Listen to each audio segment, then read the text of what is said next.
Hi friends, welcome to Ashoka online academy. So మనకు ఈ పంచాయతీ కార్యదర్శి దానిలో సెకండ్ పేపర్లో ఈరోజు మనం చెప్పుకోబోయేటువంటి మరొక యూనిట్ గ్రామీణ సమాజ శాస్త్రం. సో ఈ గ్రామీణ సమాజ శాస్త్రానికి సంబంధించినటువంటి దానిలో మనకు రూరల్ డెవలప్మెంట్కి సంబంధించినటువంటి స్కీమ్స్, తర్వాత సోషల్ డెవలప్మెంట్కి సంబంధించినటువంటి ప్రోగ్రామ్స్ గురించి మనం డిస్కస్ చేయడం అనేది జరుగుతుంది. అయితే ఫస్ట్ సమాజం అంటే ఏమిటి, సమాజ నిర్మాణం ఏ విధంగా ఉంటుంది, తర్వాత అందులో మనకు అర్బన్ సోషియాలజీ, రూరల్ సోషియాలజీ యొక్క డిఫరెన్స్ ఏంటి, సో రూరల్ సోషియాలజీకి సంబంధించినటువంటి ప్రత్యేకత ఏమిటి అనేటువంటిది ఒకదానికొకటి మనం డీటెయిల్గా డిస్కస్ చేద్దాం. సో ఫస్ట్ వన్ సమాజం. సమాజము అంటే మనం సొసైటీ అని చెప్పేసి అంటాం. మనం చెప్పుకోబోయేటువంటి టాపిక్ వచ్చేసి ఇది గ్రామీణ సమాజ శాస్త్రం. ఇందులో ముందుగా సమాజం అంటే ఏమిటి? సమాజమును మనము ఇంగ్లీష్లో సొసైటీ అని అంటాం. సొసైటీ అనేటువంటిది సొసైటస్ అనేటువంటి లాటిన్ పదము నుండి ఆవిర్భవించినట్టుగా పేర్కొంటారు. ఓకేనా? ఈ సొసైటస్ అనేటువంటి లాటిన్ పదము మరియు సోషియస్ అనేటువంటి ఫ్రెంచ్ పదాల నుండే సొసైటీ అనేటువంటి ఇంగ్లీష్ వర్డ్ వచ్చినట్టుగా పేర్కొంటున్నారు. సోషియస్ అనేటువంటి ఫ్రెంచ్ వర్డ్, సొసైటస్ అనేటువంటి లాటిన్ వర్డ్ నుండి ఆవిర్భవించింది సొసైటీ అనేటువంటి ఇంగ్లీష్ వర్డ్. ఈ సొసైటస్, సోషియస్ అనే దానికి మీనింగ్ ఏమిటి అంటే మిత్రుడు లేదా స్నేహితుడు లేదా కామ్రేడ్ అనేటువంటి మీనింగ్ వస్తుంది.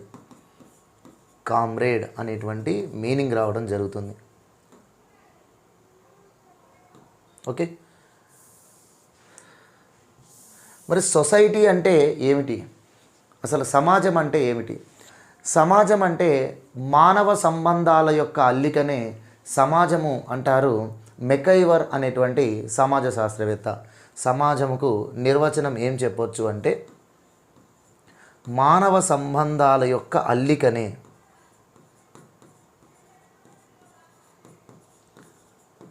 సమాజము. అంటే అల్లిక అంటే ఒక సాలెగూడు అన్నట్టు. మన సమాజంలో అనేక రకాల హ్యూమన్ రిలేషన్స్ ఉంటాయి. ఓకేనా? ఈ హ్యూమన్ రిలేషన్స్ అనేటువంటివి ఒక సాలెగూడు వలె కనబడుతూ ఉంటాయి. ఓకేనా? అంటే ఒక వ్యక్తికి మరొక వ్యక్తికి సంబంధం, ఒక కుటుంబానికి మరొక కుటుంబానికి మధ్య రిలేషన్, ఒక గ్రామానికి మరొక గ్రామానికి మధ్య రిలేషన్, ఒక వ్యక్తికి ఒక సంస్థతో ఉన్న రిలేషన్, ఒక వ్యక్తికి ఒక సంఘంతో ఉన్న రిలేషన్, ఒక సంస్థకు మరొక సంస్థతో ఉన్న రిలేషన్, ఒక సంఘంకు మరొక సంఘంతో ఉన్నటువంటి రిలేషన్స్, ఇలా అనేక రకాల మానవ సంబంధాలతో ఉన్నటువంటి ఒక సాలెగూడు వంటిదే సమాజము అని చెప్పేసి మనకు ఈ మెకైవర్ అనేటువంటి సామాజికవేత్త పేర్కొనడం జరిగింది. ఇక అదేవిధంగా వివిధ సంస్థలతో కూడినటువంటి మానవ సంబంధాలను క్రమబద్ధం చేస్తూ ఉన్నటువంటి వ్యక్తుల అమరికనే సమాజము అంటాడు గిడ్డింగ్స్ అనేటువంటి సామాజిక శాస్త్రవేత్త. గిడ్డింగ్స్ అనేటువంటి సామాజిక శాస్త్రవేత్త ఏం డెఫినేషన్ చెప్తున్నాడంటే వివిధ సంస్థలతో కూడినటువంటి మానవ సంబంధాలను క్రమబద్ధం చేస్తూ ఉన్నటువంటి ఒక వ్యక్తుల అమరికనే మనం సమాజము అనొచ్చు అని చెప్పేసి అంటాడు. మరి ఈ సమాజమును ఒక శాస్త్రీయ పద్ధతిలో అధ్యయనం చేయడమే సమాజ శాస్త్రం. అర్థమవుతుందా? ఈ సమాజాన్ని ఒక శాస్త్రీయ దృక్కోణములో మనం అధ్యయనం చేయడాన్నే సమాజ శాస్త్రము అంటారు. సో ప్రపంచంలో మొదటిసారిగా సమాజమును అధ్యయనం చేసే శాస్త్రముగా సామాజిక శాస్త్రానికి లేదా సమాజ శాస్త్రానికి, సోషియాలజీకి ఎక్కువ ప్రాధాన్యతను తీసుకొచ్చినటువంటి మొదటి వ్యక్తి మరియు సమాజ శాస్త్రాన్ని ఒక అధ్యయన శాస్త్రంగా చేయడంలో కీర్తి గడించినటువంటి వ్యక్తి ఆగస్ట్ కామ్టే అనేటువంటి వ్యక్తి. ఫ్రాన్స్ దేశానికి చెందినటువంటి ఆగస్ట్ కామ్టే 19వ శతాబ్దంలో సమాజ శాస్త్రాన్ని ఒక అధ్యయన శాస్త్రంగా గుర్తింపు తీసుకురావడానికి ఎనలేని కృషి చేయడం అనేటువంటి జరిగింది. ఎందుకు సమాజ శాస్త్రం అవసరము అంటే సమాజము నుండి అంటే మానవుడు సంఘజీవి, సమాజం లేకుండా మానవుడు జీవించడం అనేటువంటిది సాధ్యం కాదు. సమాజంలో కాకుండా మానవుడు జీవించడం సాధ్యం కాదు. ఒకవేళ ఆ విధంగా సమాజానికి ఒక మానవుడు దూరంగా జీవిస్తూ ఉంటే ఆ వ్యక్తి జంతువైనా అయి ఉండాలి లేదా భగవంతుడైనా అయి ఉండాలి అని చెప్పేసి అరిస్టాటిల్ అనేటువంటి వ్యక్తి పేర్కొనడం జరిగింది.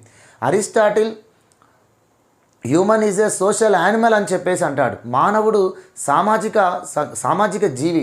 మానవుడు బేసికల్లీగా సంఘజీవి. సంఘం లేకుండా, సమాజం లేకుండా మానవుడు జీవించలేడు. మానవుని యొక్క వికాసానికి సమాజం దోహదపడుతుంది. సమాజం యొక్క అభివృద్ధికి మానవుడు భాగస్వాముడు అవుతాడు. కాబట్టి మానవుడికి సమాజానికి ఒక విడదీయరాని బంధం ఉంటుంది. అలాంటి సమాజంకు వేరైపోయి ఒక మానవుడు జీవించడం సాధ్యం కాదు. ఒకవేళ జీవిస్తే అతను జంతువైనా అయి ఉండాలి, లేదంటే అతను భగవంతుడైనా అయి ఉండాలి అంటాడు అరిస్టాటిల్. మరి ఇలాంటి సమాజంలో మరి వ్యక్తుల యొక్క జీవన విధానము, వ్యక్తులకు ఎదుర్కొనేటువంటి సమస్యలు, సమాజం ఎదుర్కొనేటువంటి సమస్యల గురించి మనం తెలుసుకోవాలి అంటే, ఆ సమస్యల పరిష్కార మార్గాలు మనం కనుగొనాలి అంటే ముందు సామాజిక నిర్మాణం గురించి మనం తెలుసుకోవాల్సి ఉంటుంది. సోషల్ స్ట్రక్చర్ ఎలా ఉంది, సొసైటీ ఏ విధంగా కన్స్ట్రక్షన్ అవుతుంది, సొసైటీలో ఉన్నటువంటి ఎలిమెంట్స్ ఏంటి, సొసైటీలో ఉన్నటువంటి బేసిక్ పాయింట్స్ ఏంటి, సొసైటీలో ఉన్నటువంటి ఇన్స్టిట్యూషన్స్ ఏంటి, ఇవన్నీ కూడా మనకు తెలుసుకోవాల్సి ఉంటుంది. కాబట్టి సొసైటీ యొక్క స్ట్రక్చర్ను మనం తెలుసుకున్నట్లయితే సొసైటీలో వ్యక్తులు, సంస్థలు ఎదుర్కొనేటువంటి వివిధ సమస్యలు, ఆ సమస్యల యొక్క మూలాలు, వాటి యొక్క పరిష్కార మార్గాలను కనుగొనడం అనేటువంటి సాధ్యమవుతుంది. అందుకే ముఖ్యంగా మన ప్రపంచంలో పారిశ్రామిక విప్లవ కాలంలో ఈ సమాజ శాస్త్రానికి ఎక్కువ ప్రాధాన్యత అనేటువంటిది రావడం జరిగింది. సమాజ శాస్త్రానికి ఎక్కువ ప్రాధాన్యత అనేటువంటిది ఏ దేశంలో వచ్చిందంటే ఇంగ్లాండ్లో వచ్చింది. యూరప్ ఖండంలో, ఇంగ్లాండ్ దేశంలో 18వ శతాబ్దంలో పారిశ్రామిక విప్లవ కాలంలో ఆ దేశం ఆర్థికంగా అంచెలంచెలుగా ఎదుగుతున్నటువంటి ఆ క్రమంలో పారిశ్రామిక విప్లవం ద్వారా పారిశ్రామిక ఉత్పత్తులు గణనీయంగా పెంచడం జరిగింది. అయితే ఆ ఉత్పత్తులు ఒక పతాక స్థాయికి చేరుకున్న తర్వాత ఇంగ్లాండ్తో పాటు యూరప్ ఖండంలోని అన్ని దేశాలలో కూడా పారిశ్రామిక ఉత్పత్తులు అనే గణనీయ పెరుగుదల వల్ల ఆర్థిక మాంద్యమం అనేటువంటి సమస్య రావడం జరిగింది. ఆర్థిక వ్యవస్థలో వచ్చేటువంటి ప్రధానమైనటువంటి సమస్యలు రెండు. ఒకటి ఆర్థిక మాంద్యమం లేదా ద్రవ్యోల్బణం. అభివృద్ధి చెందిన దేశాలలో అభివృద్ధి దశలో భాగంగా వచ్చేటువంటి ఒక ఆర్థికపరమైన సమస్యనే ఆర్థిక మాంద్యమం. అభివృద్ధి చెందని దేశాలు, అభివృద్ధి చెందుతున్న దేశాలలో వివిధ కారణాల చేత వచ్చేటువంటి సమస్యనే ద్రవ్యోల్బణం. వస్తువుల యొక్క నిలువ ఎక్కువగా ఉండడం వల్ల వచ్చేటువంటి ఆర్థిక సమస్య ఆర్థిక మాంద్యమం. వస్తువుల కొరత వల్ల వచ్చేటువంటి ఆర్థిక సమస్య ద్రవ్యోల్బణం. అయితే ద్రవ్యోల్బణం కంటే ఆర్థిక మాంద్యమం అనేటువంటిది సమాజం పైన ఎక్కువ ప్రభావం చూపిస్తుంది. ఆర్థిక వ్యవస్థ కంటే సమాజం పైన ఎక్కువ ప్రభావం చూపిస్తుంది ఆర్థిక మాంద్యమం అనేది. ఆర్థిక మాంద్యమం దేనికి దారితీస్తుందంటే సమాజంలో నిరుద్యోగిత పెరగడానికి కారణమవుతుంది. నిరుద్యోగిత పేదరికానికి కారణమవుతుంది. పేదరికం అనేది ఇంకా వస్తువుల కొనుగోలు శక్తిని తగ్గిస్తుంది. వస్తువుల కొనుగోలు శక్తి తగ్గడం వల్ల అనేక పరిశ్రమలు, అనేక వ్యాపార సంస్థలు మూతపడిపోతూ ఉంటాయి. వేల కొద్దీ, లక్షల కొద్దీ అన్ఎంప్లాయ్మెంట్ అనేటువంటిది పెరుగుతుంది. ఇలాంటి అన్ఎంప్లాయ్మెంట్, పావర్టీ అనేటువంటిది సమాజంలో అనేక నేరాలకు కారణమవుతుంటుంది. సమాజంలో హ్యూమన్ రిలేషన్స్ అనేటువంటివి బ్రేక్ అవుతుంటాయి. సమాజంలో ఫ్యామిలీ సిస్టమ్ అనేటువంటి దెబ్బతింటుంది. సమాజంలో ఒక ప్రాంతం నుంచి వేరే ప్రాంతాలకు వలస వెళుతూ ఉంటారు. ముఖ్యంగా గ్రామీణ సమాజం అనేటువంటిది ఎక్కువగా ఎఫెక్ట్ అవ్వడం అనేది జరుగుతుంది. కాబట్టి 18వ శతాబ్దంలో ఇంగ్లాండ్లో వచ్చినటువంటి పారిశ్రామిక విప్లవం వల్ల యూరప్ ఖండంలోని అన్ని దేశాలు పారిశ్రామికంగా అభివృద్ధి చెందాయి. కానీ ఆ అభివృద్ధి అనేది కొంతకాలానికి ఆర్థిక మాంద్యమానికి దారితీసింది. ఆర్థిక మాంద్యమం కాలంలో ఇంగ్లాండ్తో పాటు యూరప్ ఖండంలోని చాలా దేశాలలో నిరుద్యోగిత పెరిగింది, పేదరికం పెరిగింది. దేశ ఆర్థిక వ్యవస్థతో పాటు సమాజంలో పెను ప్రభావం అనేది చూపించింది. అలాంటి క్రమంలో సామాజికవేత్తలు, ఆర్థికవేత్తలు ఒక ఆలోచన చేశారు. సమాజంలో ఆర్థిక వ్యవస్థలో ఎదురయ్యేటువంటి సమస్యలను ముందుగానే మనం అధ్యయనం చేయాల్సి ఉంటుంది. ఎందుకంటే ఆర్థిక వ్యవస్థ, సమాజాన్ని వేరుగా చూడలేము. ఆర్థిక వ్యవస్థ వల్ల సమాజం ఎఫెక్ట్ అవుతుంది, సమాజ అభివృద్ధి వల్ల ఆర్థిక వ్యవస్థ ఎఫెక్ట్ అవుతుంది. కాబట్టి ఆర్థిక వ్యవస్థను అభివృద్ధి చేయాలి అంటే సమాజాన్ని నిర్లక్ష్యం చేయకూడదు. సమాజ అభివృద్ధి చేయాలి అంటే ఆర్థిక అభివృద్ధిలో కూడా భాగమై ఉండాలి అని చెప్పేసి సమాజాన్ని ఒక పూర్తి శాస్త్రీయ పద్ధతిలో అధ్యయనం చేయాల్సినటువంటి అవసరం ఉంది అని చెప్పేసి మొదటిసారిగా ఇంగ్లాండ్లో వచ్చినటువంటి ఆర్థిక మాంద్యమం వల్ల, యూరప్ ఖండంలో వచ్చినటువంటి ఆర్థిక మాంద్యమం వల్ల మొదటిసారిగా ఆర్థికవేత్తలు, సామాజికవేత్తలు గుర్తించడం జరిగింది. సో ఆ గుర్తింపు అనేటువంటిది సామాజిక సేవ, సోషల్ వర్క్ అనేటువంటి ఒక డిపార్ట్మెంట్ ఏర్పడడానికి కారణమైంది.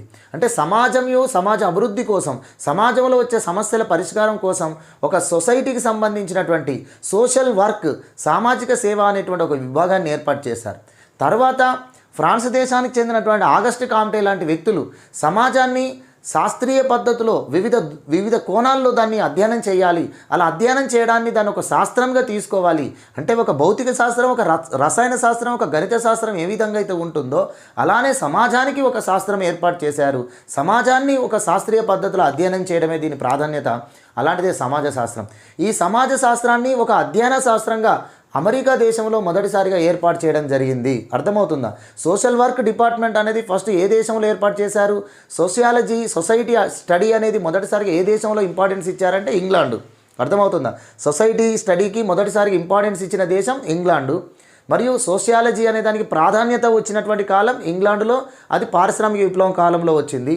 మరియు సోషల్ వర్క్ అనేటువంటి ఒక డిపార్ట్మెంట్ను ఏర్పాటు చేసినటువంటి మొదటి దేశం ఇంగ్లాండ్ దేశం. కానీ సోషియాలజీ అనే దాన్ని ఒక అధ్యయన శాస్త్రంగా గుర్తింపు ఇచ్చినటువంటి మొదటి దేశం అమెరికా. మరియు సోషియాలజీకి ఒక అధ్యయన శాస్త్రంగా పేరు తీసుకొచ్చినటువంటి వ్యక్తి ఆగస్టు కామ్టే. అందుకని ఆగస్టు కామ్టేను సమాజ శాస్త్ర పితామహుడు అంటారు. ఫాదర్ ఆఫ్ ది సోషియాలజీ అని చెప్పేసి అంటారు ఆగస్టు కామ్టే అనేటువంటి వ్యక్తిని. ఇతను ఫ్రాన్స్ దేశానికి చెందినటువంటి వ్యక్తి.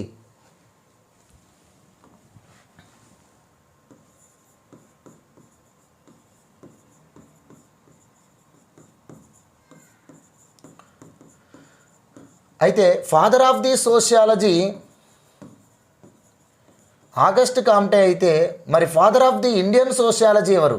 భారతదేశంలో సమాజ శాస్త్ర అభివృద్ధి కోసం కృషి చేసి భారతదేశంలో సమాజ శాస్త్ర పితామహుడిగా పేరుగాంచిన వ్యక్తి ఎవరు మరి అని అంటే, ఇక్కడ father of the Indian sociology GS Ghurye అని చెప్పేసి అంటారు. జిఎస్ గరియే, ఇతని father of the Indian sociology అని చెప్పేసి అంటారు. ఇప్పుడు మనం రెండు అంశాలు తెలుసుకోవాలి. ఒకటి సొసైటీ గురించి తెలుసుకోవాలి, రెండవది సోషియాలజీ గురించి తెలుసుకోవాలి. సొసైటీ గురించి తెలుసుకోవాలి, సొసైటీ నిర్మాణం గురించి తెలుసుకోవాలి, దెన్ సోషియాలజీ గురించి తెలుసుకోవాలి. సోషియాలజీలో మళ్ళీ మనకు రెండు భాగాలు ఉంటాయి: rural sociology, urban sociology. Rural sociology, urban sociology, ఈ డిఫరెన్స్ అనేటువంటిది మళ్ళీ మనం చదవాల్సి ఉంటుంది. సో మనకి ఈ టాపిక్ అనేది ప్రధానంగా రూరల్ సోషియాలజీకి సంబంధించిన అంశాల గురించే ఉంటుంది. ఓకేనా? సో ఫస్ట్గా సొసైటీకి సంబంధించినటువంటి లక్షణాలు ఏంటో చూద్దాం. సమాజం యొక్క లక్షణాలు.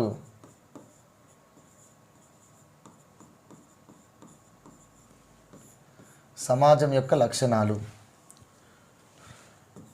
ఫస్ట్ వన్, ప్రజలతో కూడి ఉన్నది సమాజం. So people consist of society అంటాం. అంటే సమాజం అంటేనే ప్రజలతో ఉండడమే సమాజం. ప్రజలు ఉంటేనే అది సమాజం. ప్రజలు లేనిది సమాజం అనిపించుకోదు కదా. కాబట్టి ప్రజలతో కూడినది సమాజము. ప్రజలతో కూడినటువంటిది సమాజం. ఓకేనా? అయితే ఇక్కడ ప్రజలు అంటే ఇక్కడ మనం జనాభా అని చెప్పవచ్చు. ప్రజలు అంటే ఇక్కడ మనం జనాభా అనొచ్చు. ఈ జనాభాలో మానవులతో పాటుగా ఇతర జంతువులు, ఇతర జీవులను కూడా మనం తీసుకుంటాం. మానవులతో పాటుగా ఇతర జంతువులు మరియు జీవులను కూడా మనం తీసుకోవడం జరుగుతుంది. అందుకనే సమాజంలో మానవుని యొక్క మనుగడతో పాటు ఇతర జీవుల యొక్క మనుగడ కోసం కూడా సమాజం కృషి చేయాలి, సమాజంలో ఉన్నటువంటి వ్యక్తులు కృషి చేయాలి అని చెప్పేసి అంటారు. సమాజం అంటేనే ప్రజలతో కూడి ఉన్నటువంటిది. సమాజం అంటేనే ప్రజలతో కూడి ఉన్నటువంటిది. ఇక రెండవది, సమాజం అంటే పరస్పర అన్యోన్యత మరియు అవగాహన. పరస్పర అన్యోన్యత మరియు అవగాహన. పరస్పర అన్యోన్యత అంటే వ్యక్తికి మధ్య రిలేషన్ అనేటువంటిది మనకు ఉండాలి. వ్యక్తికి మధ్య రిలేషన్ అనేటువంటిది ఇక్కడ ప్రధానంగా ఉండాలి. తర్వాత ఆ వ్యక్తికి మధ్య ఉన్నటువంటి ఆ రిలేషన్ సోషల్ రిలేషన్ అయి ఉండాలి. ఆ రిలేషన్ సోషల్ రిలేషన్ అయి ఉండాలి, అంటే సామాజిక సంబంధాలై ఉండాలి. సామాజిక సంబంధాలై ఉండాలి. ఒక వ్యక్తుల మధ్య ఏర్పడేటువంటి సంబంధాలు అన్నీ సామాజిక సంబంధాలు కాకపోవచ్చు, కానీ వ్యక్తుల మధ్య ఏర్పడేటువంటి సంబంధాలు సామాజిక సంబంధాలు అయినప్పుడే సమాజ నిర్మాణం, సమాజం మనుగడ అనేటువంటిది జరుగుతుంది. మరి వ్యక్తుల మధ్య ఏర్పడేటువంటి సంబంధం సామాజిక సంబంధంగా మారాలంటే ఆ వ్యక్తుల మధ్య ఒకరి పట్ల ఒకరికి అవగాహన ఉండాలి. ఒకరి పట్ల ఒకరికి అవగాహన అనేటువంటిది ఉండాలి. వాస్తవానికి కారల్ మార్క్స్ అనేటువంటి వ్యక్తి ఏమంటాడు, మానవుని యొక్క సంబంధాలన్నీ కూడా ఆర్థిక సంబంధాలే అంటాడు. అంటే మనిషి ఒక వ్యక్తితో, ఒక సంస్థతో, ఒక సంఘంతో ఏర్పాటు చేసుకునే ప్రతి సంబంధం కూడా ఫైనాన్షియల్ యొక్క ఇష్యూస్ మీదనే ఉంటుంది, ఆర్థికపరమైన రిలేషన్సే అంటాడు. మానవ సంబంధాలన్నీ ఆర్థిక సంబంధాలే అంటాడు. అయితే మానవ సంబంధాలన్నీ ఆర్థిక సంబంధాలే అని పూర్తిగా మనం చెప్పలేం. ఎందుకంటే అన్నీ ఆర్థిక సంబంధాలు అయితే అసలు సమాజం అనేటువంటిది ఉండదు. ప్రతి వ్యక్తి కూడా తన స్వార్థం కోసం ఆలోచించినట్టు అవుతాడు. వ్యక్తి స్వార్థపరుడే, కానీ ఆ స్వార్థం అనేది తన కోసం కాకుండా తన కుటుంబం కోసం, తనవారు అనేటువంటి బలగం కోసం తన స్వార్థపరుడిగా మారుతాడు. అర్థమవుతుందా? ప్రతి వ్యక్తికి కొన్ని బ్లడ్ రిలేషన్ మరియు మ్యారిటల్ రిలేషన్స్ కలిగినటువంటి వ్యక్తులు ఉంటారు. సో వాళ్ళ కోసం, వాళ్ళ క్షేమం కోసం, వారి సంక్షేమం కోసము తను నిరంతరంగా కష్టపడతాడు. సమాజంలోని ఇతర వ్యక్తులతో, ఇతర సంస్థలతో సంబంధాలు ఏర్పాటు చేసుకుంటాడు.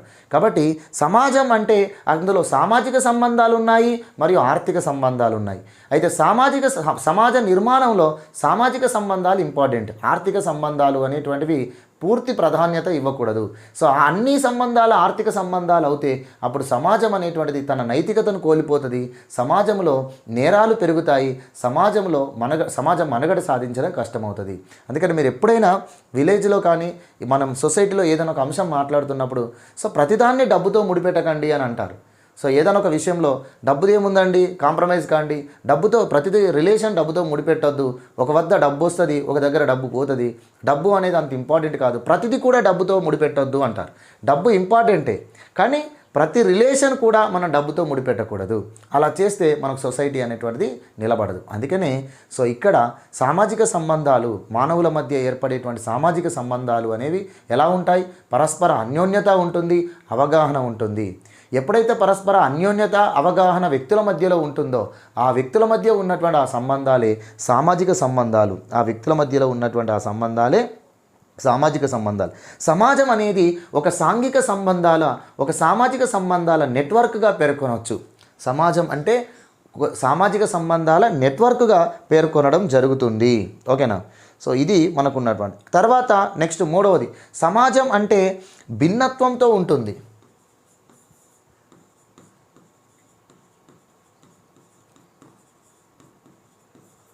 సమాజం అంటే భిన్నత్వంతో ఉంటుంది. అంటే సమాజంలో వ్యక్తులు కానీ, సంస్థలు కానీ అందరూ ఒకే విధమైనటువంటి వృత్తిని ఆచరిస్తూ, అందరూ ఒకే రకమైనటువంటి వ్యవహారాలను కలిగి ఉండరు. సో భిన్నత్వంతో ఉంటారు. అంటే భిన్నమైన మతాల వాళ్ళు, భిన్నమైన వృత్తుల వాళ్ళు, భిన్నమైన సాంప్రదాయాలు కలిగిన వ్యక్తులు, సో వివిధ రకాలుగా మనకు ఉంటుంది. అలా సమాజంలో వ్యక్తుల మధ్య భిన్నత్వం ఉన్నప్పుడే సమాజం అనేటువంటిది కొనసాగుతుంది. సమాజంలో ఒక వ్యక్తికి మరొక వ్యక్తికి మధ్య రిలేషన్ అనేది ఏర్పడుతుంది. సమాజంలో ఒక వ్యక్తి మరొక వ్యక్తిపై ఆధారపడడానికి అవకాశం ఉంటుంది. సో సమాజంలో ఒకే భిన్నత్వం కలిగి ఉంటే, సమాజంలో ఒకే రకమైనటువంటి వర్గం ఉంటే ఆ సమాజం మనుగడ సాధించదు. అంటే ఏమిటంటే సమాజం అంటే వ్యవసాయదారులు ఉంటారు. ఏంటండి? సమాజం అంటే వ్యవసాయదారులు ఉంటారు. ఇప్పుడు స్త్రీ పురుషులు అనేటువంటిది కామన్. సమాజం అంటే స్త్రీ పురుషులు అనేటువంటిది కామన్. స్త్రీలు మాత్రమే సమాజంలో ఉండగలుగుతుందా? స్త్రీ సమాజం అనేది ఉంటుందా? పురుష సమాజం అనేటువంటిది ఉంటుందా? ఉండదు. స్త్రీ పురుషులు ఉంటేనే సమాజంలో ప్రత్యుత్పత్తి అనేటువంటి జరుగుతుంది, సమాజ పెరుగుదల అనేటువంటిది ఉంటుంది. కాబట్టి ఇది కామన్ నీడ్, ఇది కామన్ ఎలిమెంట్ సమాజానికి. దానితో పాటుగా సమాజంలో వివిధ రకాల వృత్తుల వాళ్ళు ఉండాలి, వివిధ వర్గాల వాళ్ళు ఉండాలి. అలా ఉన్నప్పుడే ఒకరి అవసరం ఒకరికి మరొకరి పట్ల అవసరం అనేటువంటిది ఏర్పడుతుంది. సో ఆ రకంగా పరస్పర సంబంధాలు ఏర్పడతాయి, అప్పుడు సమాజం కొనసాగుతుంది. కాబట్టి సమాజంలో వ్యవసాయదారులు ఉంటారు, సమాజంలో వృత్తులు చేసేటువంటి వాళ్ళు, చేతి వృత్తులు కావచ్చు, సమాజంలో వివిధ కళాకారులు ఉంటారు, సమాజంలో శాస్త్రవేత్తలు, సంగీత కళాకారులు ఉంటారు, సమాజంలో శాస్త్రవేత్తలు ఉంటారు, సమాజంలో పారిశ్రామికవేత్తలు ఉంటారు, సమాజంలో వ్యాపారవేత్తలు ఉంటారు, భూస్వాములు ఉంటారు, కార్మికులు ఉంటారు, శ్రామికులు ఉంటారు, వ్యవసాయ కూలీలు ఉంటారు, పరిపాలకులు ఉంటారు. సో ఇలా సమాజంలో అనేక రకాల వ్యక్తులు ఉంటారు, అనేక రకాల భిన్నమైన వ్యక్తులు ఉంటారు. ఈ భిన్నమైన వ్యక్తులు ఉండడం వల్ల ఒకరికి మరొకరి పట్ల అవసరం అనేటువంటిది ఏర్పడుతుంది. అలా ఏర్పడడం వల్లనే మానవ సంబంధాలు అనేవి నిరంతరంగా కొనసాగుతాయి. ఈ మానవ సంబంధాలలో కొన్ని ఆర్థికపరమైన సంబంధాలు, మరికొన్ని సామాజిక సంబంధాలుగా కొనసాగడం జరుగుతుంది. కాబట్టి ఇది సమాజం యొక్క లక్షణము. ఒకే భిన్నత్వం ఒకే రకమైన వర్గం సమాజంలో ఉంటే ఆ సమాజం నిలబడదు, ఆ సమాజం కొనసాగదు. ఉదాహరణకు ఒక సమాజంలో, ఒక ప్రాంతంలో కంప్లీట్గా వ్యవసాయదారులే ఉన్నారనుకోండి, అందరూ వ్యవసాయం చేసే వాళ్ళే ఉన్నారు, అందరూ వ్యవసాయం చేసే వాళ్ళే ఉన్నారు, ఇంకో వృత్తి చేసే వాళ్ళు లేరు అక్కడ. అందరూ తమ భూమిని సాగు చేసుకొని వ్యవసాయం చేయాలనుకున్న వాళ్ళే అనుకుంటే సాధ్యమవుతుందా? ఎవడి భూమి వాడు మాత్రమే సాగు చేసుకుంటాడా? ఒక వ్యవసాయదారుడు, ఒక భూస్వామి తన భూమిని సాగు చేసుకోవాలంటే వ్యవసాయ కూలీలు కావాలి, భూమిని దున్నాలి, నాగలితో భూమిని దున్నాలి అంటే దానికి సంబంధించినటువంటి శ్రామికులు కావాలి. తర్వాత భూమి సాగు చేసుకోవడానికి కావలసినటువంటి భూమిని సాగు చేసుకొని వ్యవసాయం చేయాలంటే దానికి విత్తనాలు అందించే వాళ్ళు ఉండాలి.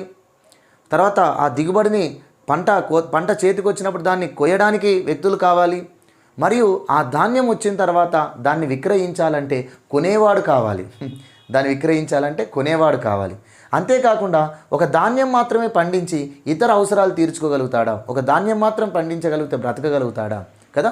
కాబట్టి ఏ సమాజంలో కూడా ఒకే వర్గం వాళ్ళు ఉండరు. సమాజం అంటే భిన్నమైన వర్గాల వారు ఉంటారు. సమాజం అంటే భిన్నమైన వ్యక్తుల యొక్క సమూహము, భిన్నమైన వ్యక్తుల యొక్క సమాహారము అని చెప్పొచ్చు. ఇక్కడ అర్థమవుతుందా? రైట్. నెక్స్ట్ వన్, సమాజంలో పరస్పర సహకారము, శ్రమ విభజన.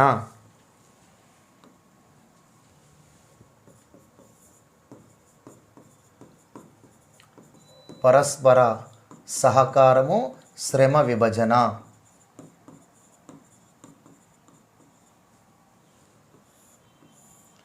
అంటే సమాజంలోని వ్యక్తుల మధ్య సమాజం యొక్క ఉమ్మడి లక్ష్యాలను, ఉమ్మడి ప్రయోజనాలను, ఉమ్మడి ప్రయోజనాలను సాధించడానికి వ్యక్తుల మధ్య శ్రమ విభజన అనేటువంటిది చేయబడుతుంది. అర్థమవుతుందండి? సమాజం యొక్క ఉమ్మడి లక్ష్యాలను, ఉమ్మడి ప్రయోజనాలను సాధించడానికి వివిధ వ్యక్తుల మధ్య శ్రమ విభజన అనేటువంటిది జరుగుతుంది. అయితే శ్రమ విభజన జరగాలి అంటే పరస్పర సహకారం ఉండాలి. పరస్పర సహకారం ఉన్నప్పుడే శ్రమ విభజన జరుగుతుంది. అంటే ఈ పని నేను చేస్తాను, మీ వ్యవసాయానికి సాగు చేయడానికి నాగలి తీసుకొచ్చి నేను భూమిని దున్నుతాను. అయితే మీరు మా భూమి సాగు చేసేటప్పుడు నాట్లు వేయడానికి మీరు రండి. ఈ రకంగా ఒకరికి మరొకరు సహకరించుకుంటూ ఉంటారు. ఒక వర్గం వారు ఒక పని చేస్తే ఆ వర్గానికి ఉపయోగపడే వస్తువులను తయారు చేయడానికి మరొక వర్గం ఉంటుంది. ఉదాహరణకి ఇప్పుడు వ్యవసాయం చేసి ధాన్యమును పండించేవాడు వ్యవసాయదారుడు, రైతు అయితే ఆ వ్యవసాయానికి కావలసిన పనిముట్లు తయారు చేయడానికి వడ్రంగి కావాలి, కంసాలి కావాలి. అర్థమవుతుందా? ఆ వ్యవసాయ ధాన్యమును కొనుగోలు చేయాలి అంటే, విక్రయించాలి అంటే కొనుగోలుదారుడు కావాలి, అంటే వ్యాపారవేత్త కావాలి. ఇలా ఒకరికొకరు సమాజంలో శ్రమ విభజన అనేటువంటిది వ్యక్తుల మధ్య జరుగుతుంది. ఈ వ్యక్తుల మధ్య జరిగే శ్రమ విభజనకు పరస్పర సహకారం ఉండాలి. పరస్పర సహకారం ఉన్నప్పుడే శ్రమ విభజన అనేటువంటిది సాధ్యమవుతుంది. సామాజిక జీవనానికి సహకారం అనేటువంటిది అతి ముఖ్యం. ముఖ్యమైనది. అంటే ఒక వ్యక్తి మరొక వ్యక్తికి సహకారం చేయకపోతే, ఒక వ్యక్తి మరొక సంస్థకు కానీ వ్యక్తుల మధ్య సహకారం అనేది ఏర్పడకపోతే సమాజం కొనసాగడం అనేది సాధ్యం కాదు. వ్యక్తి నాకు ఎవరితో అవసరం లేదు, నేను ఎవరికి సహాయం చేయను, నా పని నేను చేసుకుంటాను, నా దగ్గర డబ్బు ఉంది, నా దగ్గర సాగు చేసుకునేంత భూమి ఉంది, సో అన్ని రకాలుగా వసతులు ఉన్నాయి అనుకుంటే అసలు వాడు బ్రతకలేడు. ఎందుకంటే వాడి దగ్గర డబ్బు ఉండొచ్చు, వాడి దగ్గర సాగు చేసుకునేంత భూమి ఉండొచ్చు, కానీ వాడి దగ్గర శ్రామిక శక్తి లేదు. వాడికి కావలసిన ఆహారం మొత్తం కూడా వాడు ఉత్పత్తి చేసుకోలేడు. అర్థమవుతుందా? ధాన్యం మాత్రమే పండిస్తే సరిపోతుందా? దానితో పాటుగా ఇతర కూరగాయలు కావాలి కదా. ఒక ఆహారాన్ని మాత్రమే సంపాదించుకుంటే సరిపోతుందా? తను ఇల్లు కట్టుకోవాలి అంటే సో ఇంటి నిర్మాణానికి సంబంధించిన నిర్మాణవేత్తలు, శ్రామికులు కావాలి కదా. తను ధరించడానికి వస్త్రాలు కావాలి కదా. కాబట్టి సమాజం అంటేనే ఒక సహకారం. సాంఘిక జీవనానికి అతి ముఖ్యమైనది సహకారము. పరస్పర సహకారం వ్యక్తుల మధ్య ఉంటేనే శ్రమ విభజనకు సాధ్యమవుతుంది. సో శ్రమ విభజన అనేటువంటిది సమాజం యొక్క అతి ముఖ్యమైన లక్షణం. ఓకేనా. సో సమాజం యొక్క ఉమ్మడి ప్రయోజనాలను, ఉమ్మడి లక్ష్యాలను సాధించడానికి వ్యక్తుల మధ్య ఈ శ్రమ విభజన అనేది జరుగుతుంది. ఈ శ్రమ విభజన అనేది వ్యక్తుల మధ్య పరస్పర సహకారం ఉన్నప్పుడే సాధ్యమవుతుంది. సాంఘిక జీవనానికి సహకారం అనేటువంటిది అతి ముఖ్యమైనది. సో ఇక్కడ సిహెచ్ కూలే అనేటువంటి సామాజికవేత్త ఈ సహకారం అనేటువంటి విషయంలో ఒక అంశాన్ని చెప్పాడు. ఏమిటంటే మనిషి ఉమ్మడి ప్రయోజనాల వాస్తవాలను తెలుసుకున్నప్పుడే సహకారం అనేది ఉద్భవిస్తుంది అని చెప్పాడు. చాలా గొప్ప విషయం. వ్యక్తి ఉమ్మడి ప్రయోజనాల వాస్తవాలను తెలుసుకున్నప్పుడే సహకారం అనేది ఉద్భవిస్తుంది. ఉమ్మడి ప్రయోజనాలు అంటే ఏమిటి? సమాజంలో భిన్నమైన వ్యక్తులు ఉంటారు, వేరువేరు వృత్తులు చేస్తూ ఉంటారు, వేరువేరు జీవనోపాధి కలిగినటువంటి వ్యక్తులు ఉంటారు. కానీ ఈ వ్యక్తులందరికీ కూడా కొన్ని కామన్ బెనిఫిట్స్ అనేటువంటివి ఉంటాయి, కొన్ని ఉమ్మడి ప్రయోజనాలు ఉంటాయి. ఆ ఉమ్మడి ప్రయోజనాలే కనీస అవసరాలు. ముఖ్యంగా కనీస అవసరాలైనటువంటి ఆహారం కానీ, తర్వాత ఉండడానికి ఇల్లు కానీ, వస్త్రాలు కానీ, ఆరోగ్యం కానీ, విద్య కానీ, ఇవన్నీ కూడా కామన్ నీడ్స్ అంటే మనకు ఆహారము, ఇల్లు, వస్త్రాలు మాత్రమే కాదండి. కామన్ నీడ్స్ అంటే హెల్త్ కూడా. తన ఆరోగ్యవంతంగా ఉండాలి అంటే వైద్య సహాయం వాడు పొందాలి. సో తను సమాజంలో జ్ఞానాన్ని పొందాలి అంటే విద్య అనేటువంటిది అవసరం. కాబట్టి ఇవన్నీ కూడా కామన్ నీడ్స్. సమాజంలో ఏ ఒక్క వ్యక్తి కూడా తను ఓనుగా ఈ నీడ్స్ను పొందలేడు. ఇవన్నీ కూడా ఉమ్మడిగా పొందాల్సింది. అంటే వ్యక్తులకు కావలసినటువంటి ఆహారాన్ని ఒక వ్యక్తి సంపాదించుకోలేడు. తమకు కావలసినటువంటి ఆహారం, సమాజానికి కావలసిన ఆహారంగా వ్యక్తులందరూ కూడా ఆహారమును ఉత్పత్తి చేస్తారు. అర్థమవుతుందండి. ఒక వ్యక్తి ఇప్పుడు నాకు కావలసినంత ధాన్యం నేనే పండించుకుంటా, నా ఇల్లు నేనే కట్టుకుంటా, నేను ధరించాల్సిన వస్తువులు నేనే తయారు చేసుకుంటా, నాకేమైనా రోగం వస్తే వైద్యం నేనే చేసుకుంటా, నాకు జ్ఞానాన్ని నా ఓన్గా నేను పొందుతా అనేది సాధ్యమవుతుందా? సాధ్యం కాదు. కాబట్టి సమాజం అంటే వ్యక్తుల ఉమ్మడి ప్రయోజనాలే. సమాజం మనం అందరం కలిసి సమాజంగా ఎందుకు ఏర్పడ్డాం? అందరికీ కొన్ని కామన్ బెనిఫిట్స్ అనేటువంటివి, కొన్ని కామన్ నీడ్స్ అనేవి ఉంటాయి. ఆ కామన్ బెనిఫిట్స్ మనం పొందాలి అంటే సమాజంలో వ్యక్తులందరూ కూడా ఒకరికొకరు సహకారంతో ఉండాలి. అందుకే సమాజంలోని ఉమ్మడి ప్రయోజనాలను వ్యక్తి తెలుసుకున్నప్పుడే సహకారం అనేటువంటిది ఉద్భవిస్తుంది అంటాడు సిహెచ్ కూలే అనేటువంటి వ్యక్తి. కాబట్టి సమాజం అంటేనే వ్యక్తుల మధ్య పరస్పర సహకారం మరియు శ్రమ విభజన అని చెప్పేసి మనం గుర్తుంచుకోవాలి. తర్వాత నెక్స్ట్ వన్,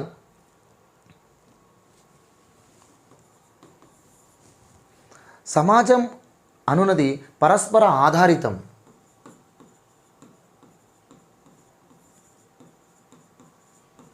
సమాజం అనున్నది పరస్పర ఆధారితము. అంటే సమాజంలోని వ్యక్తులు మరొక వ్యక్తిపై ఆధారపడడం అనేటువంటిది తప్పనిసరి. ఆధారపడడం అనేటువంటిది ప్రధానమైనది. ఒక వ్యక్తి మరొక వ్యక్తిపై ఆధారపడకుండా తన జీవితంలో ఒక్క రోజు కూడా గడవదు. ఒక వ్యక్తి మరొక వ్యక్తితో తప్పనిసరిగా అవసరం కలిగి ఉంటాడు. అలా వ్యక్తుల మధ్య పరస్పర ఆధారితం. అంటే సాంఘిక జీవనానికి కుటుంబం అనేటువంటిది ఒక ప్రాథమిక యూనిట్. సామాజిక జీవనానికి కుటుంబం అనేటువంటిది ఒక ప్రాథమిక యూనిట్గా తీసుకుంటాం. సో కుటుంబం అనేది ఒక ప్రాథమిక సాంఘిక సమూహం. ఈ కుటుంబం అనే ఒక ప్రాథమిక సాంఘిక సమూహంలో భార్యాభర్తలు, వారి పిల్లలు, వారి తల్లిదండ్రుల మధ్య పరస్పర సంబంధం, పరస్పర ఆధారితం అనేటువంటిది ఉంటుందా ఉండదా? చూడండి, కుటుంబం అనేటువంటిది కుటుంబంలోని సభ్యులు పరస్పర ఆధారితం, ఒకరిపై మరొకరు ఆధారపడడం అనేటువంటిది ఉంటుంది. సో పిల్లలు పెద్దలపై ఆధారపడి ఉంటారు, పెద్దలు వృద్ధాప్యంలో పిల్లల యొక్క పోషణపై ఆధారపడి ఉంటాడు, భార్య భర్తపై, భర్త భార్యపై ఆధారపడి ఉంటారు. ఇలా భార్యాభర్తల మధ్య, కుటుంబ సభ్యుల మధ్య ఒకరిపై మరొకరు పరస్పరంగా ఏ విధంగా అయితే ఆధారపడి ఉంటారో సమాజంలో కూడా ఆ విధంగా వ్యక్తుల మధ్య పరస్పర ఆధారితం అనేటువంటిది ఉంటుంది అన్నారు. ఎందుకంటే కొన్ని కుటుంబాల యొక్క సమూహమే సమాజం. కాబట్టి కుటుంబంలో వ్యక్తుల మధ్య పరస్పర ఆధారితం ఎలా ఉందో సమాజంలో కూడా కుటుంబాల మధ్య మరియు సంస్థల మధ్య, సంఘాల మధ్య పరస్పర ఆధారితం అనేటువంటిది ఉంటుంది. కాబట్టి సమాజం అంటే వ్యక్తులు పరస్పర ఆధారితము. తర్వాత సమాజము మార్పులకు గురవుతుంది.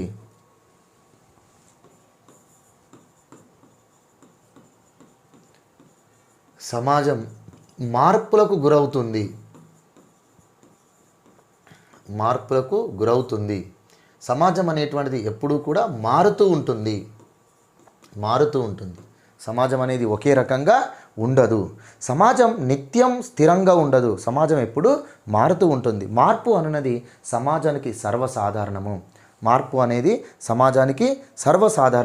ఒక ప్రవహిస్తున్నటువంటి నదీ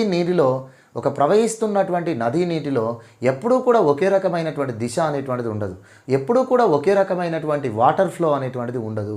సో మార్పులు జరుగుతూనే ఉంటాయి. అలానే సమాజంలో కూడా మార్పులు అనేటువంటివి చాలా సహజమైనటువంటిది. సమాజంలో పాత విధానాలు పోయి కొత్త విధానాలు అనేటువంటివి వస్తాయి. అయితే సమాజంలో మార్పు అనేటువంటిది కొంత నిదానంగా ఉండొచ్చు, కొన్ని సందర్భాల్లో వేగంగా జరగవచ్చు. సో కాలక్రమంలో సమాజంలో మార్పులు అనేవి నిదానంగా, నెమ్మదిగా రావచ్చు. ఒకేసారి కొన్ని మార్పులు వేగంగా కూడా వచ్చే అవకాశం ఉంటుంది. కానీ ఎప్పుడూ కూడా సమాజం మాత్రం ఒకే రకంగా ఉండదు. సమాజం అనేది చేంజెస్ అవుతూ ఉంటుంది. అది కాలక్రమేణా మరియు వ్యక్తుల యొక్క అవసరాలను బట్టి మరియు వ్యక్తులకు వచ్చేటువంటి ఆలోచనలను బట్టి, అభిరుచులను బట్టి, అవసరాలను బట్టి మరియు భౌగోళిక పరిస్థితులను బట్టి కావచ్చు, వివిధ రకాల పరిస్థితులను బట్టి కావచ్చు, సమాజంలో మార్పులు అనేటువంటి వస్తూ ఉంటాయి. సమాజం కంపల్సరిగా చేంజ్ అవుతూ ఉంటుంది.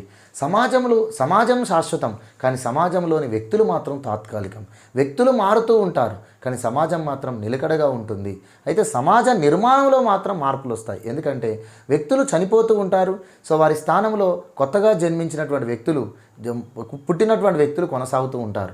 కాబట్టి మరణం ద్వారా ఏర్పడినటువంటి ఖాళీని జననం ద్వారా సమాజం భర్తీ చేసుకుంటూ ఉంటుంది.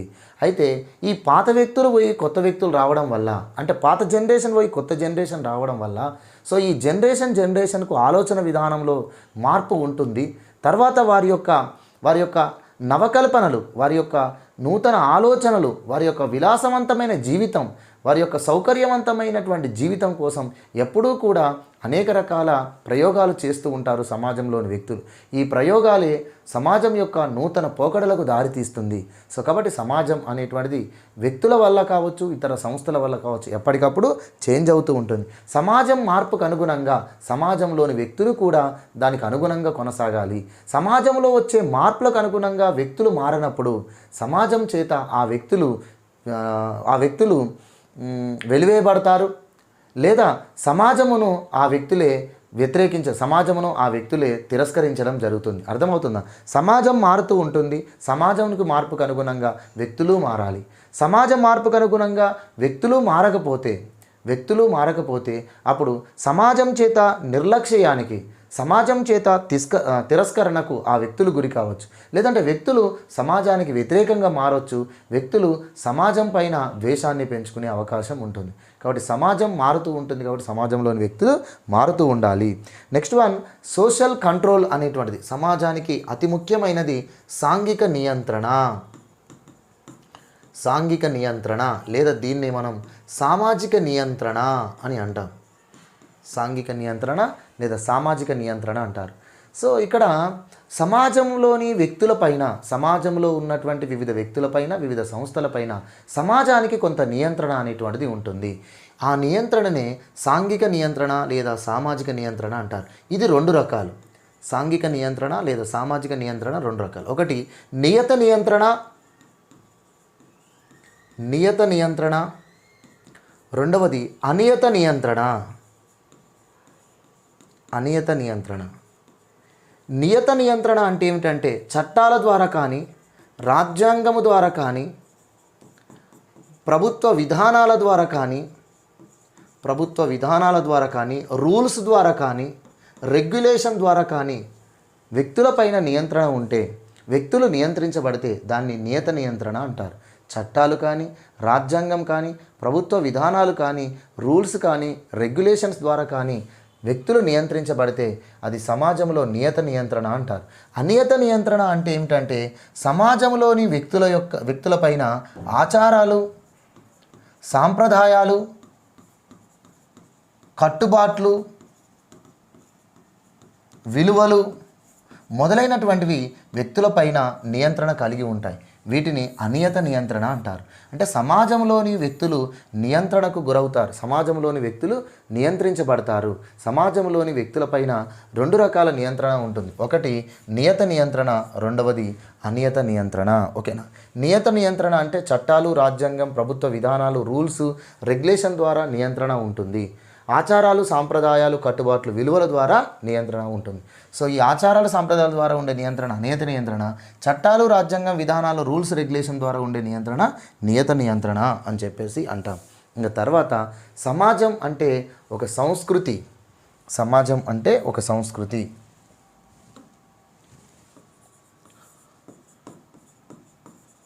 సంస్కృతితో కూడినది సమాజం. ప్రతి సమాజానికి ఒక ప్రత్యేక సంస్కృతిని సృష్టించుకుంటుంది. ప్రతి సమాజం ఒక ప్రత్యేక సంస్కృతిని కలిగి ఉంటుంది. అయితే సంస్కృతే సమాజం కాదు. సమాజంలో సంస్కృతి అనేటువంటిది ఒక భాగం. సమాజంలో సంస్కృతి అనేటువంటిది ఒక భాగం. ఈ సాంస్కృతిక వారసత్వం అనేది సమాజంలోని వ్యక్తుల నుండి వ్యక్తులకు తరతరాల ద్వారా అది అందుతుంది. ఓకేనా? ప్రతి సమాజం ఒక ప్రత్యేక సంస్కృతిని కలిగి ఉంటుంది, ఒక భిన్నమైన సంస్కృతిని కలిగి ఉంటుంది. అయితే సమాజమే సంస్కృతే సమాజం కాదు. సంస్కృతి అనేది సమాజంలో ఒక పార్ట్. ఈ సమాజం యొక్క సంస్కృతి అనేది సాంస్కృతిక వారసత్వం ద్వారా తరతరాల నుంచి అది కొనసాగుతూ ఉంటుంది. తర్వాత నెక్స్ట్ వన్, సమాజం అంటే వ్యక్తి సమాజంపై ఆధారపడి ఉంటాడు. వ్యక్తి సమాజంపై ఆధారపడి ఉంటాడు అంటే ఏమిటండి? అంటే సమాజంపై ఆధారపడకుండా వ్యక్తి ఉండలేడు. ఎందుకంటే వ్యక్తి సంఘజీవి అరిస్టాటిల్ చెప్పినట్టుగా. తర్వాత వ్యక్తి సంఘజీవి మరియు మనిషి అంటేనే ఒక సమాజం. కాబట్టి మన సమాజంలో ఖచ్చితంగా ప్రతి వ్యక్తి సమాజంపై ఆధారపడి జీవించాల్సిందే. అంతేకాని వ్యక్తి తను ఇండివిజువల్గా జీవించడం అనేటువంటిది, తను ఇండిపెండెంట్గా జీవించడం అనేటువంటిది ఉండదు. సమాజంపై డిపెండ్ అయ్యే ప్రతి వ్యక్తి యొక్క జీవితం అనేటువంటిది ఉంటుంది. కాబట్టి వ్యక్తి యొక్క అభివృద్ధి విషయంలో కానీ, వ్యక్తికి సంబంధించినటువంటి విషయంలో కానీ ఏదైనా మార్పు వచ్చింది అంటే అది సమాజం వల్ల వస్తుంది. ఓకేనా? సో వ్యక్తిలో మార్పు సమాజం వల్ల వస్తుంది, సమాజంలో పరిణామం వ్యక్తుల వల్ల వస్తుంది. కాబట్టి వ్యక్తి పూర్తిగా సమాజంపై ఆధారపడినటువంటి వ్యక్తి పూర్తిగా సమాజంపై ఆధారపడి ఉంటాడు. ఇది సమాజానికి సంబంధించినటువంటి లక్షణాలు. తర్వాత నెక్స్ట్ వన్, సమాజం యొక్క అవసరాలు ఏమిటి?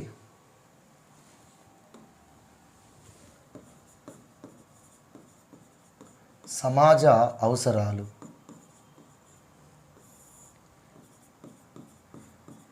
కింగ్స్లే డేవిస్ అనేటువంటి వ్యక్తి సమాజ అవసరాలు సాధారణంగా 3 రకాలుగా ఉంటాయి అంటాడు. సమాజ అవసరాలు సాధారణంగా 3 రకాలు ఉంటాయి అంటాడు. ఒకటి జనాభా అవసరాలు,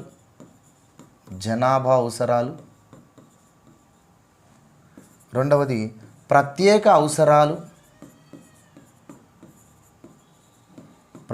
అవసరాలు, మూడవది ప్రత్యుత్పత్తి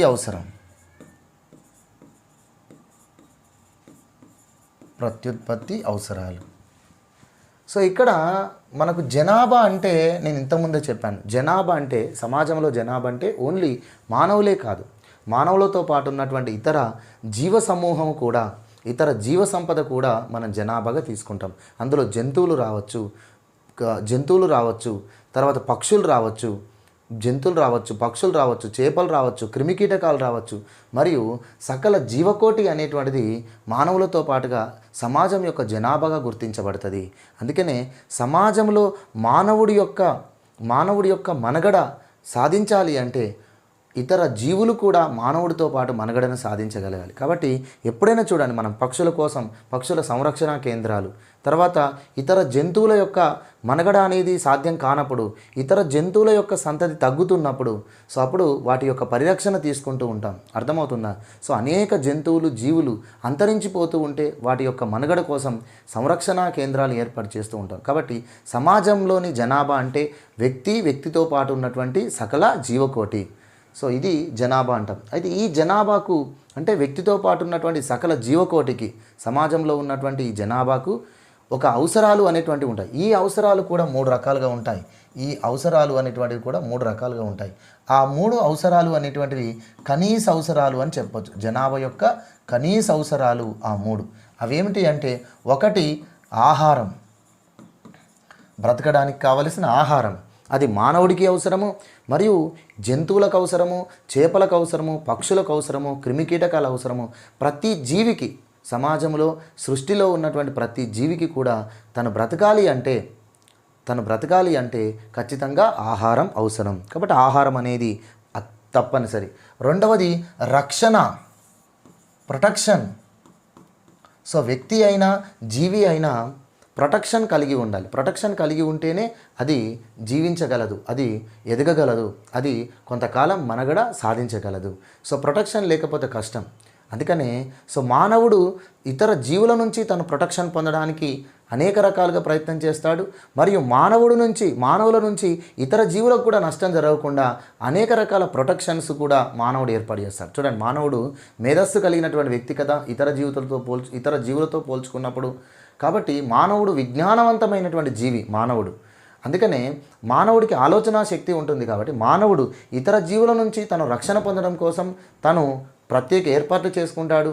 మరియు మానవుల వల్ల ఇతర జీవులకు నష్టం జరగకుండా కూడా ఆ ఏర్పాట్లు కూడా మానవుడే చేస్తాడు. ఎందుకంటే ప్రతి జీవికి రక్షణ అనేటువంటిది అవసరము, ప్రొటెక్షన్ అనేటువంటిది అవసరం. తర్వాత ఏ జీవి అయినా కూడా, జంతువులైనా కానీ మానవులు కానీ కొనసాగాలి అంటే ఖచ్చితంగా ప్రత్యుత్పత్తి అనేటువంటిది అవసరం. ఎందుకంటే మరణము ద్వారా ఏర్పడినటువంటి ఆ లోటును జననము ద్వారా భర్తీ చేయాలి.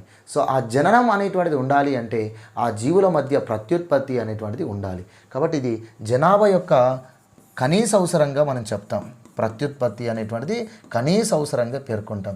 ఈ ప్రత్యుత్పత్తి జరగాలి అంటే లైంగిక సంబంధాలు అనేటువంటివి ఉండాలి. ఈ లైంగిక సంబంధం అనేటువంటిది కామన్ నీడ్. ఇది ప్రతి జీవికి అవసరం. అయితే మానవుడికి మాత్రం ఈ లైంగిక సంబంధం అనేది ఒక నైతిక విలువలతో కూడినటువంటిగా ఉండాలి. అందుకని ఒక క్రమబద్ధం అనేటువంటిది ఉండాలి. మానవుల మధ్య లైంగిక సంబంధాలు అనేవి ఒక క్రమబద్ధంగా ఉండాలి, ఒక నైతిక విలువలతో ఉండాలి. అందుకని వివాహం అనేటువంటి ఒక వ్యవస్థను మానవుడు ఏర్పాటు చేసుకున్నాడు. ఇతర జీవుల మధ్య లైంగిక సంబంధాలు అనేవి ఉంటాయి. వాటికి ప్రతి జీవికి ఒక ప్రత్యేకమైనటువంటి ఋతుక్రమము, ఒక ప్రత్యేకమైనటువంటి విధానాలు ఉన్నాయి. మొత్తానికి జీవుల మధ్య లైంగిక సంబంధాలు అనేవి తప్పనిసరి. ఇది జనాభా పెరుగుదలకు దోహదపడుతుంది, ఇది జనాభా మనుగడకు సాధించబడుతుంది. సో కాబట్టి ఇది జనాభా యొక్క కామన్ నీడ్గా మనం చెప్తాం. జనాభా యొక్క కామన్ నీడ్ ఏమిటండి? ఆహారము, రక్షణ, ప్రత్యుత్పత్తి. దెన్ నెక్స్ట్ వన్, ప్రత్యేక అవసరాలు. సమాజం యొక్క ప్రత్యేక అవసరాలు ఏమిటి అంటే ప్రతి సమాజానికి ఒక ప్రత్యేకత అనేటువంటిది ఉంటుంది. ఒక సమాజానికి మరొక సమాజానికి మధ్య వ్యత్యాసాలు ఉంటాయి. ఒక సమాజానికి మరియు మరొక సమాజానికి మధ్య వ్యత్యాసాలు అనేటువంటివి ఉంటాయి. ఈ వ్యత్యాసాలను బట్టి ఆ సమాజం యొక్క అవసరాలు, ఆ సమాజం యొక్క విధానాలు ఉంటాయి. ఇప్పుడు చూడండి, సమాజంలో ఒక జీవికి మరొక జీవికి అవసరాలలో తేడా ఉంటుంది. అలానే సమాజానికి మధ్య కూడా ప్రత్యేక అవసరాలు అనేవి ఉంటాయి. జీవికి ప్రత్యేక అవసరానికి ఎగ్జాంపుల్ చెప్తే, ఇప్పుడు మనకు పశువులకు ఆహారం గడ్డి. అంటే పశువులకు ఆహారం కోసం గడ్డి అనేటువంటిది ప్రధాన అవసరం. అదే చీమలకు మరి ఆహారంగా ఏది ప్రధానము? అంటే మనం చెప్పలేం. మళ్ళీ అర్థమవుతుందా? ఒక పశువులకు మాత్రం ఆహారంగా గడ్డి ప్రధానమైనది, గడ్డే ప్రధానమైనది వాటికి ఆహారంగా. అలా ఒక్కొక్క జీవికి ఒక ప్రత్యేకత ఉంటుంది, ఒక్కొక్క జీవికి ఒక భిన్నత్వం ఉంటుంది. అలానే ఒక్కొక్క సమాజానికి ఒక ప్రత్యేకత ఉంటుంది, ఒక్కొక్క సమాజానికి మధ్య భిన్నత్వం ఉంటుంది. సో ఇది ప్రత్యేక అవసరాలు అనేవి సమాజానికి సంబంధించినటువంటి. తర్వాత ప్రత్యుత్పత్తి అవసరాలు. ఖచ్చితంగా సమాజం మనుగడ సాధించాలి అంటే ప్రత్యుత్పత్తి అనేటువంటిది తప్పనిసరిగా ఉండాలి. సో ప్రత్యుత్పత్తికి అవరోధమైనటువంటి ఏవైనా కూడా సమాజ మనుగడను నిరోధిస్తాయి. అందుకనే సో అనేక మతాల ద్వారా మానవుడి యొక్క ఒక క్రమమైనటువంటి జీవన విధానానికి వివాహం అనేటువంటి దాన్ని తప్పనిసరిగా చేశారు. నువ్వు ఏ మతమైనా తీసుకోండి, అది హిందూ మతమైనా, అది బౌద్ధ మతమైనా, అది జైన మతమైనా, అది ఇస్లాం మతమైనా, అది క్రైస్తవ మతమైనా, ఏ మతంలోనైనా వివాహం అనే దానికి ఒక ప్రాధాన్యత ఇచ్చారు. సో వివాహం అనే దానికి ప్రాధాన్యత ఇవ్వని మతము అనేది ఆ సమాజం చేత అది వ్యతిరేకించబడుతుంది, అది సమాజం నుంచి వేరైపోతుంది. ఎందుకంటే ఖచ్చితంగా సమాజంలో ప్రత్యుత్పత్తి ఉండాలి అంటే వివాహ వ్యవస్థ అనేటువంటిది ఉండాలి. కాబట్టి ప్రతి మతం వివాహ వ్యవస్థకు ప్రాధాన్యత ఇస్తుంది. అయితే వివాహ వ్యవస్థ విషయంలో మాత్రం ఆయా మతాల మధ్య కొన్ని భిన్నాభిప్రాయాలు ఉండవచ్చు. అంటే ఇప్పుడు హిందూ మతంలో వివాహం అనే దానికి కొన్ని ప్రత్యేక లక్ష్యాలు, ఆదర్శాలు, విధానాలు ఉండవచ్చు. అలానే ఇస్లాం మతంలో, అలానే క్రిస్టియన్ మతంలో, అలానే ఇతర మతాలలో కూడా వివాహ వ్యవస్థ యొక్క లక్ష్యాలు కానీ, వివాహ వ్యవస్థ యొక్క విధానాలు కానీ వేరువేరుగా ఉండవచ్చు. కానీ ఏ మతమైనా కూడా వివాహం అనేటువంటి వ్యవస్థకు తప్పనిసరిగా ప్రాధాన్యత ఇస్తుంది. సమాజం మనుగడ సాధించాలి అంటే, సమాజం కొనసాగింపు ఉండాలి అంటే సమాజంలో ఉన్నటువంటి వ్యక్తుల మధ్య ప్రత్యుత్పత్తి అవసరం. ఇది సమాజం యొక్క అవసరాలు. ఇక మరొకటి దీనితో పాటుగా మరొక అవసరం ఉంది, అదే ఐక్యత అవసరాలు. అంటే సమాజంలో వ్యక్తులు పరస్పర సహకారంతో కొనసాగాలి అంటే సో ఎప్పుడు కూడా ఒక వ్యక్తి మరొక వ్యక్తి సమాజం పైన పూర్తిగా ఆధారపడి ఉంటాడు. కాబట్టి వారి మధ్య సహకారం అనేటువంటిది ఉండాలి. వారి మధ్య సహకారం ఉండాలంటే ముందు ఐక్యత అనేటువంటి భావన రావాలి. సో సమాజంలో అందరము ఒకటే, అందరము బ్రతకడానికే మనం సమాజంలో ఉన్నాం. కాబట్టి ఒక వ్యక్తి అవసరాలను మరొక వ్యక్తి తీర్చడం అనేది సర్వసాధారణము. అది సమాజం, అది వ్యక్తి యొక్క నైజం అని చెప్పి గుర్తించగలగాలి. సో సమాజంలో సహనం అవసరం. ఈ సహనం అనేది సమాజంలో ఐక్యతకు కారణమవుతుంది. ఐక్యతను పొందడానికి సమాజం సంఘాలుగా ఏర్పడుతుంది, సంస్థలను సృష్టిస్తుంది. తద్వారా ఒకరినొకరు ఓదార్చుకుంటారు. అర్థమవుతుందా? సమాజంలో సహనం తప్పనిసరి. సహనం అనేది సమాజంలో వ్యక్తుల మధ్య ఐక్యతను పెంచుతుంది. ఈ ఐక్యతను పొందడానికి సమాజం అనేక సంఘాలుగా, సంస్థలు ఏర్పడుతుంది. అంటే వ్యక్తుల మధ్య ఐక్యతను సాధించడానికి సమాజంలో కొన్ని సంఘాలు ఉంటాయి, కొన్ని సంస్థలు ఉంటాయి. ఆ సంస్థలు, సంఘాలు అనేవి వ్యక్తుల మధ్య సంఘటితాన్ని, వ్యక్తుల మధ్య ఐక్యతను పెంచుతాయి. సో ఈ ఐక్యత ఉన్నప్పుడే సమాజం మనుగడ సాధించగలుగుతుంది. ఒకరికొకరు వారి యొక్క అవసరాలను తీర్చుకుంటారు. సో ఇది సమాజానికి సంబంధించినటువంటి అవసరాలు.